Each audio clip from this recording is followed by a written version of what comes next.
Revivalism, Islamic জাগরণের strong mouthpiece ছিলেন আল্লামা সাঈদী রাহিমাহুল্লাহ।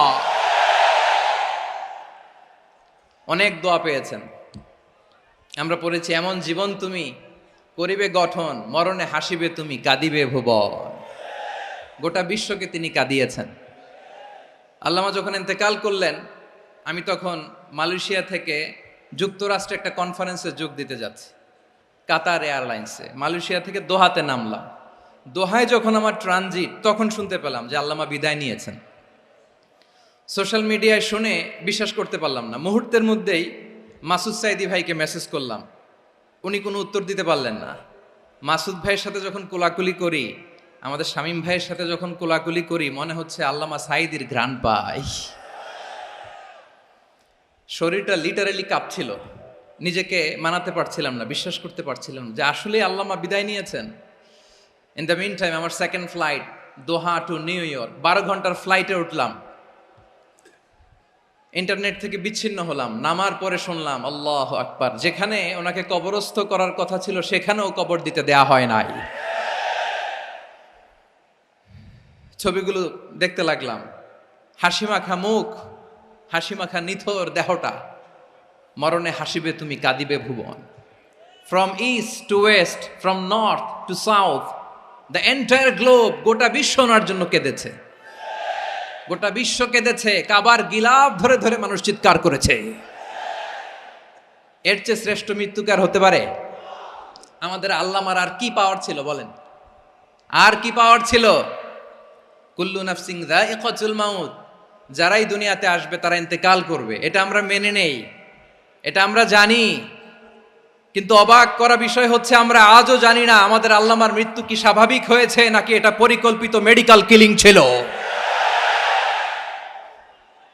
এটা যে পরিকল্পিত মেডিকেল কিলিং ছিল, এটা ধারণা করার পেছনে অনেক কারণ আছে। তিনি আধিপত্যবাদের বিরুদ্ধে সোচ্চার ছিলেন, ফ্যাসিবাদের বিরুদ্ধে সোচ্চার ছিলেন, রাজনৈতিক প্রতিহিংসার শিকার ছিলেন। এজন্য এটা মেডিকেল কিলিং হতে পারে, এ ধারণা আমরা করতেই পারি। আওয়াজ করে বলেন ঠিক কি না? যেই সময়টা আমরা কাটাচ্ছি, এত সুন্দর সময় বাংলাদেশ আর পাবে না। আমাদের জন্মের পর থেকে এরকম চমৎকার সময় আমরা পাই নাই। এটাই আসল সময়। আমরা ইন্টারিম গভর্নমেন্টের কাছে দাবি জানাই, উচ্চতর তদন্ত কমিটি করে এটা কি হত্যাকাণ্ড ছিল নাকি স্বাভাবিক মৃত্যু ছিল, এই রিপোর্ট গণমানুষের কাছে প্রচার করে জানাতে হবে। এই দাবির সাথে কি সবাই আপনারা একমত? কারা কারা একমত হাত তুলে দেখান।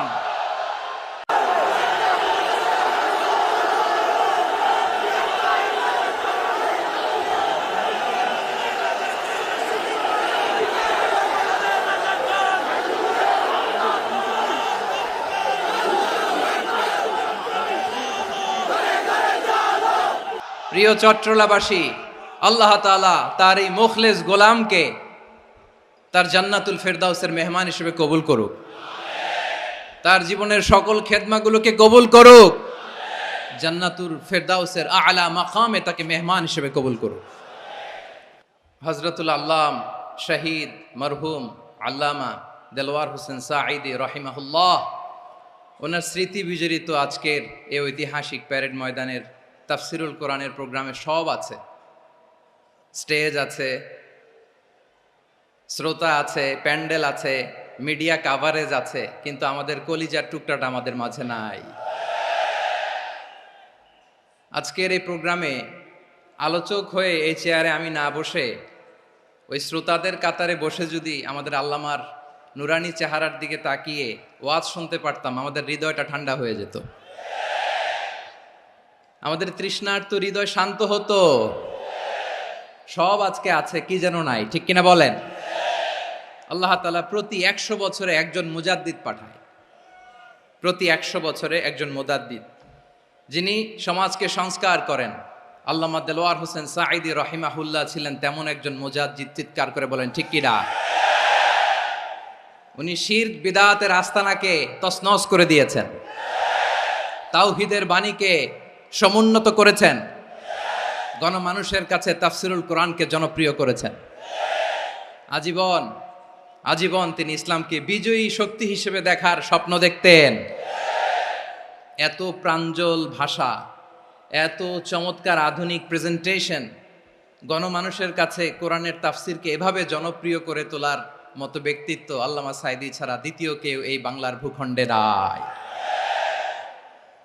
এই যে তাফসিরুল কোরআন, এই যে টার্মিনোলজি, এই টার্মটাই উনি আসলে জনপ্রিয় করেছেন। আমরা আগে জানতাম না যে এভাবে তাফসির করা যায়, এভাবে scientific indications of the Holi কোরআনকে মানুষের কাছে পেশ করা যায়, এভাবে এত জীবন ঘনিষ্ঠ করে, এত ইন্টারেক্টিভ করে কোরআনের কথাগুলো মানুষের কাছে উপস্থাপন করা যায়। উনি অন্যায়ের বিরুদ্ধে সবসময় সোচ্চার ছিলেন, প্রতিবাদী কণ্ঠস্বর ছিলেন। ওনার আলোচনা শুনলে দেহের রক্ত টকবক করে ফুটতে থাকতো। আল্লাহু আকবার, আল্লাহু আকবার, আল্লাহু আকবার। He was a strong mouthpiece of Islamic revivalism. Islamic জাগরণের স্ট্রং মাউথপিস ছিলেন আল্লামা সাঈদী রাহিমাহুল্লাহ।